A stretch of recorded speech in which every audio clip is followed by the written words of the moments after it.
Hey guys, Ashley here, also known as the AJ Lee fan. I'm back today with my part 2 of why AJ Lee is the best female wrestler. I have my fan on because it's extremely hot in my house, so don't mind the fan in the background. So we're just gonna pick up where we left off. I already did part 1, so we're gonna do part 2, and I just have 8 through 11 reasons on here because I already did 1 through 7. So let's just get to it. So coming at number 8, she can wrestle and her matches always had a storyline. Lately, it's like people have been saying she's a bad wrestler or that she was extremely lazy in the ring. I don't know where that feeling comes from. I honestly feel like women like AJ Lee, Trish and Lena, everyone back in the day, I feel like if you don't wrestle like the Four Horsewomen or Rhea Ripley for that matter, then you're a garbage wrestler. It's these stupid expectations that dumb fans will have other people believing.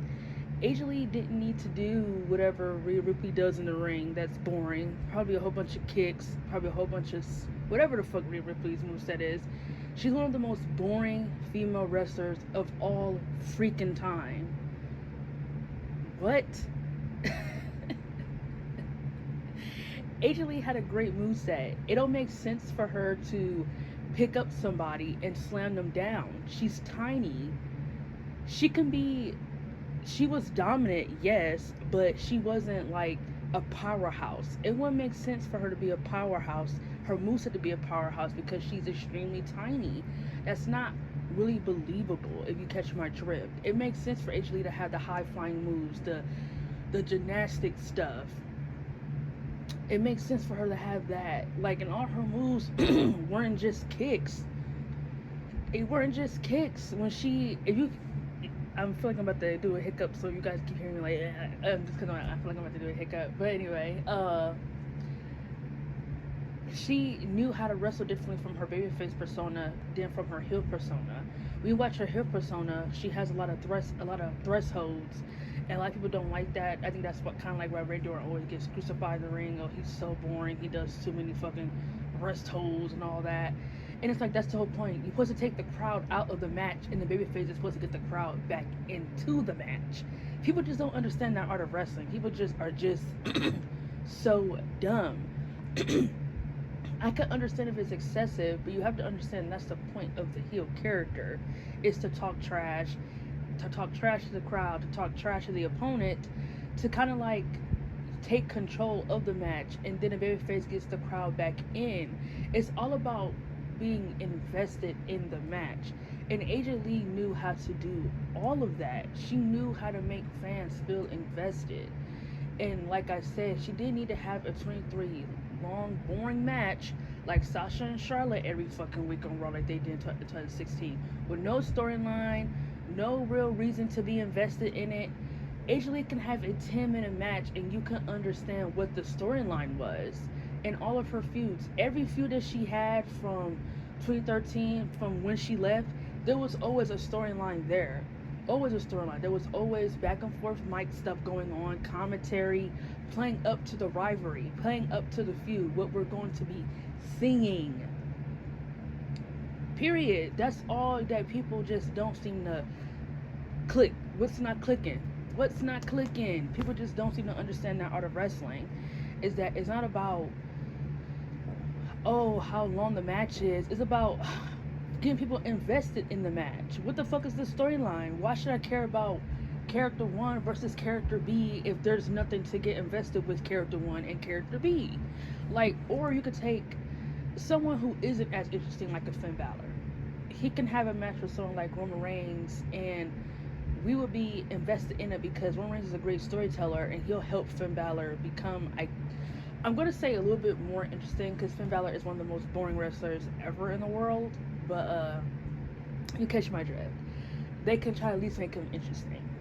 And that's what AJ Lee did to a lot of these females, like Natalya. Natalya is one of the most boring female wrestlers ever in the world. She has no charisma, no personality. The only thing she has is riding off her family coattails. That's the only thing Natalya has. AJ Lee was able to make that feud feel like it was something from her commentary and from her mic work with Natalya, and they gave Natalya some time too. They gave her time on commentary to talk about AJ Lee's title reign and how how she feel about AJ Lee and all that. All of that got some type of development. In that match when she had with Natalia on main event, chef's kiss. That is one of the most underrated female matches of all time. That match was great on main event, and it was actually sponsored for main event. Like that was actually a big match that they were gonna have on that, I guess, show. I think main event used to be like a Saturday show. They were gonna have on that show. Yeah, her match was advertised for that show. Can't say that now about other women. So let's just get that underway. AJ Lee had a great moveset. She understood selling. She understood to have a character in the ring. She understood her moveset and how to use it, whether she was a heel or babyface. She understood psychology, everything. She knew how to get people invested in the match, how to tell a story in the match, how to have the atmosphere in the match. She knew how to do all of that. So just because her moveset isn't what you think a female moveset should be, doesn't make her a bad wrestler. Coming in at number 9, she had the first ever. I know WWE likes to erase history from the history books and try to make fans feel like they don't know what they've seen over the last years of their lives. But when I think about the first ever who had this and who had that female, I think of AJ Lee. She had the first contract signing. She was the first female to have merch. AJ Lee, if people don't to have not seen, not to remember, and I'm gonna turn my phone off because I'm getting irritated now. She actually main evented Raws and SmackDowns. She actually opened up Raws and SmackDown shows. Since people like to seem to forget history, she's actually done that. The night when she won 2012, just to jog your memory, so back in time, when she won a Slammy Award for Kiss of the Year, she main evented that Raw. When her and Dolph Ziggler fought Vicky Guerrero and John Cena, she main evented that Raw. She did that. She main evented that Raw. She main evented the Raw when Dolph Ziggler lost against John Cena in a steel cage. She was in that main event. Like, come on. She opened up SmackDown explaining why she kissed Kane. Like, and she was part of that SmackDown opener match. Like, she main evented that Raw when she slapped CM Punk and Daniel Bryan when CM Punk turned down her wedding proposal. She opened up Raw the same night asking for his hand in marriage. Like, people just seem to forget the shit that she did. Like, I feel like some people just want to erase her from the history books a little bit. Like, that's why I hope if she does return, that she let these bitches know that before it was Becky Lynch and Charlotte and Sasha, I was doing this. I was getting the merch. I was doing the contract signings.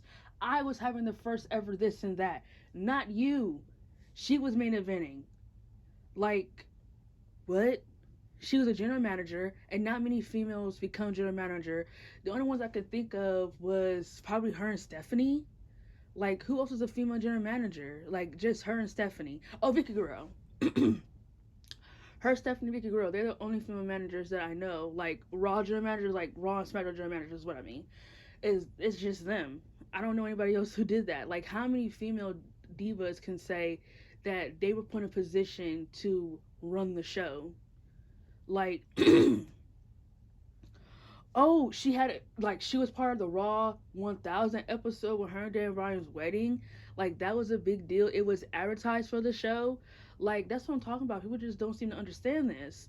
And, like, her WrestleMania match was the first Diva match that had a storyline. Her match was advertised for WrestleMania. She had a promo. She did the conference stuff for it, the press conference. After the match, she had a press conference on where she's gonna go from her reign, and she had a segment the night after WrestleMania.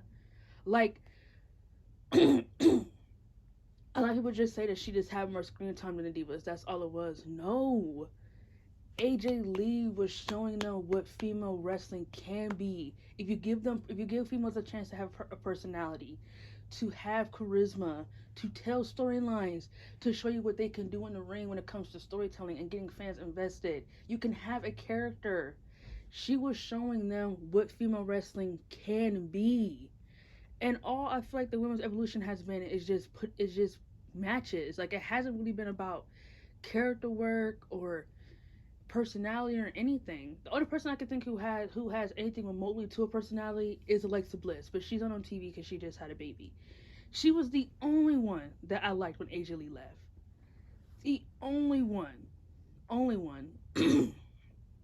I'm not saying that females can't have longer matches, but it's like, what the hell are they characters? Like, how am I supposed to get invested in the match if there's two people don't have a character or they can't tell a story? Like, I just feel like it's just been booked the wrong way. Like, I know you can't redo it. Maybe maybe WWE really wanted to, they could, but I feel like they did this all the wrong way. First of all, shoehorning the four horsewomen into every little thing has made this division worse. The four horsewomen, they need to get out of here.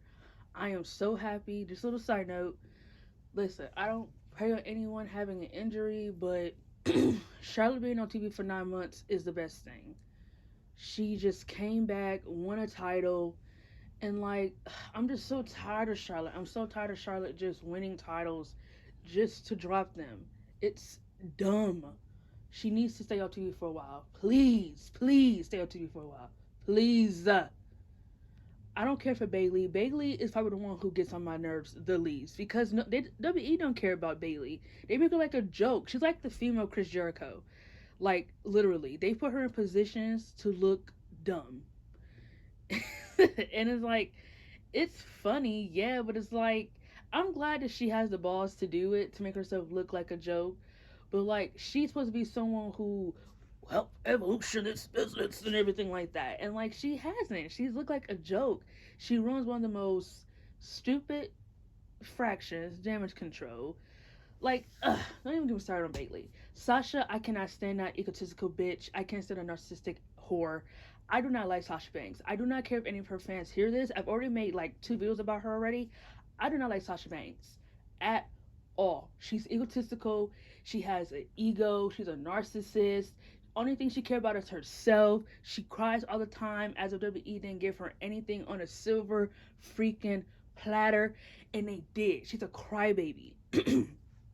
Honestly, I feel like if it was up to me, I wouldn't sign her ass back. I would have been like, nope, you should just stay over there in New Japan and just keep jobbing because you're a jobber.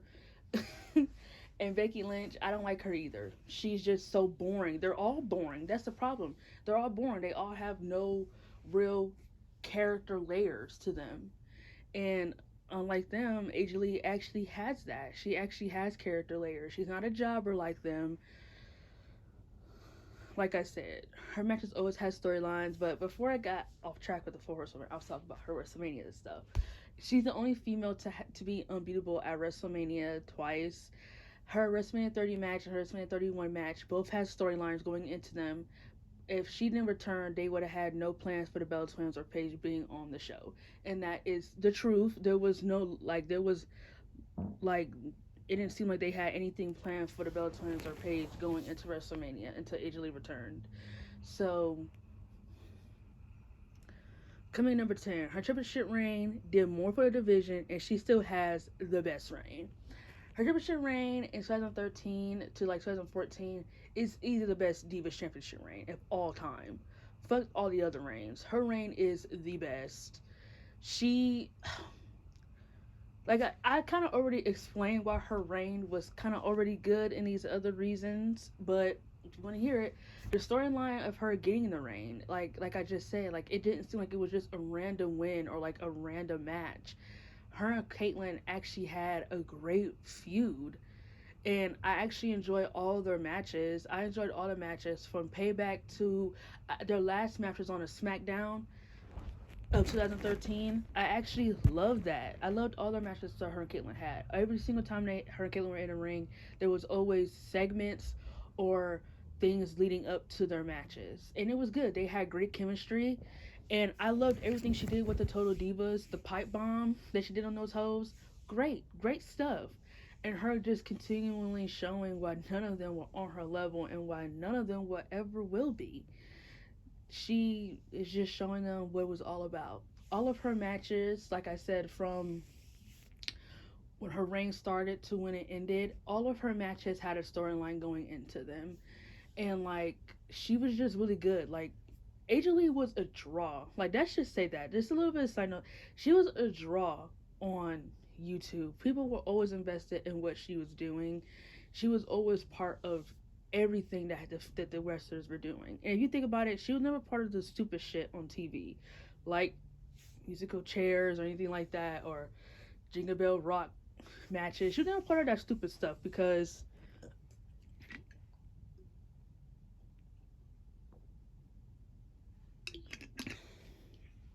sorry, what a break. She was never part of that stupid stuff because I honestly think she was above them. And I think WWE knew that too. That's why she was never part of that stupid stuff. Like, if you think about it, she was never part of things like musical chairs or like any of that stupid shit. She was never really part of it because she's above all that. And like, people like to just say, "Oh, she buried everybody." That's what I hear like a lot. People say that she buried people because she beat them. I don't even I I'm not even gonna get to that. But I'm gonna get into it. But I don't think just because you beat someone means they're buried. She actually helped those women. That's when she was on a roster with them. She helped those women. She gave them TV time when they were doing absolutely jack shit. She gave them TV time to be in a feud with her, to be in matches with her, to tell a story. Are people forgetting that AJ Lee would lose on SmackDowns and Raws to give them the credibility going into the match, even though they were losing? Yeah, she lost on Raws and SmackDowns. Like, they would have never done that with Roman. They never did that with Roman Reigns, having him lose on Raw and SmackDowns. They never did that with him because they wanted to make him look really, really strong. And you see, that's the thing. AJ Lee was still strong even though she lost those matches on Raw and SmackDown. She was still booked like the biggest star, which she was. She was still booked like the biggest star, and she was. Another thing too I want to talk about is how why yes Charlotte has she had the pay per view defeating streak. They never commentary WWE never did that with AJ Lee. Hell, not just AJ Lee. How about all the female wrestlers who were Divas Champion at that time who won all their matches of pay per views? They never had an undefeated streak.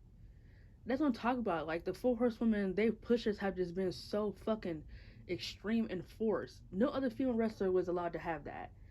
AJ Lee had an undefeated streak on every pay per view that she was on. Every pay per view. She never lost on any pay per view. But she couldn't have an undefeated streak. They couldn't put that over on commentary. It's just stupid. That's what I'm talking about. I feel like it's not just an AJ Lee thing. Nikki Bella too. She was undefeated too in pay per views, even though she should have been lost her championship reign. Child. But I can understand people feel like Jesus, so they could say they could say Charlotte and them have that, but not Nikki Bella or AJ Lee or whoever else is Divas champion. I completely agree. Why couldn't they? Why couldn't a commentator say, "Oh, they've been so undefeated on pay per views, never gonna never be beaten on pay per views"? Why couldn't they have done that to them?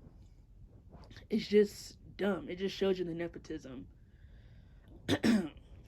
But like I said, her reign is still the best Diva Championship reign, and all her other reigns that follow after that, the other two that she won, yeah, the other two reigns that she won at Night of Champions, and that she won the night when she returned on June 30th, 2014 against Paige.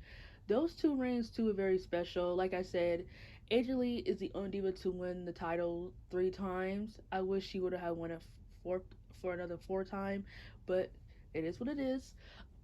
She's already able to hold it 3 times, so I mean, like, that's really special. No one could ever take that away from her. No one could take anything she did away from her.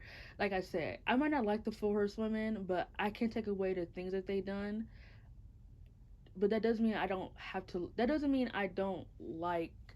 I look. Doesn't mean I don't agree with how things were done with them. Cause I feel like with them, they've been like so overly pushed to the extent where it's like it's excessive. Like, it's really excessive, and like the fans never turned on AJ Lee like they turned on Four Horsewomen. Now, I'm thinking if AJ Lee would have stayed and never retired, would they have pushed her like the Four Horsewomen? I don't know. But if they did, I honestly would have been like, what? Like, she would it be nice to have AJ Lee? Would it be nice to have if AJ Lee had 10 reigns? Yes. but not to win them like how Charlotte and Sasha would win them. They would literally win titles just to drop them. Like they really had no real reigns. Having a title for one day is not a reign. That shouldn't even be going into the record books. Like it's just dumb. Like I said, if AJ Lee was gonna win 10 titles, I would like to see like an actual reign. If it's not gonna be an actual reign for the 10 titles, then don't have her keep winning them just to lose them. Like it's stupid. Why would she win a title to just drop it at the next pay per view? That's not a reign. It's not. All I'm saying is fans never turned on her like they turned on the Four Horsewomen. And the reason why fans turned on the Four Horsewomen is because their pushes have been so nepotism ish and so excessive. It's just it's it's putting a chokehold on the women's division is what I'm trying to say. That's how excessive it has been. Okay. Coming number 11. Her 4 years on the main roster were more effective. And they were.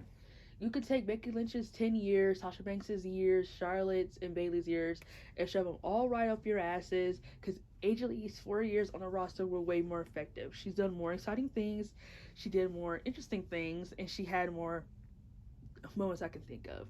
Charlotte and Sasha and Bayley and Becky have no memorable moments in their career.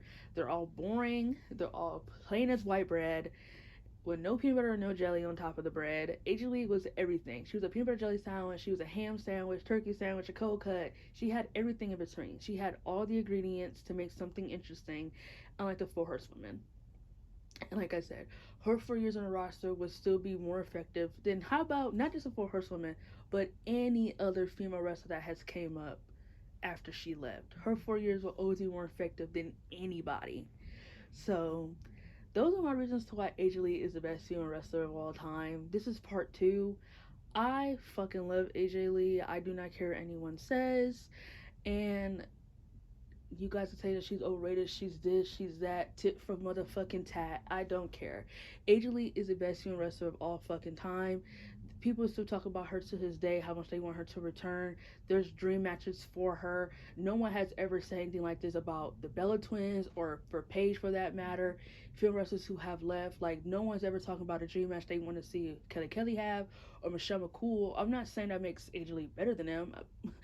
I mean, if you want to debate it, yes, I think AJ Lee's better than. I think she's better than everybody that I just named. Everybody, Paige, Bella Twins, Michelle McCool, Kelly Kelly. She's better than all of them. But no one wants to see that. No one wants to see the Bella Twins fight Rhea Ripley. They want to see AJ Lee fight Rhea Ripley because they know we'll get something out of it. We won't get anything out of the Bella Twins versus Rhea Ripley. We'll just get boring promos, no character work. You get the drift. No one wants to see that. People still talk about AJ Lee. They still want to see dream matches with her. They still want to see all these things that we missed out because she retired so early in her career. And I think she's 35 years old. She can do this if she wanted to come back. I see her training on Instagram. Like, I think that's like foreshadowing a return to me. So, honestly, I hope at the Royal Rumble that she returns. The women's division needs some spice, and she will give him that spice. That's all I had to say. Just wanted to get this video done since I'm not doing anything. Thank you for supporting me and have a great day.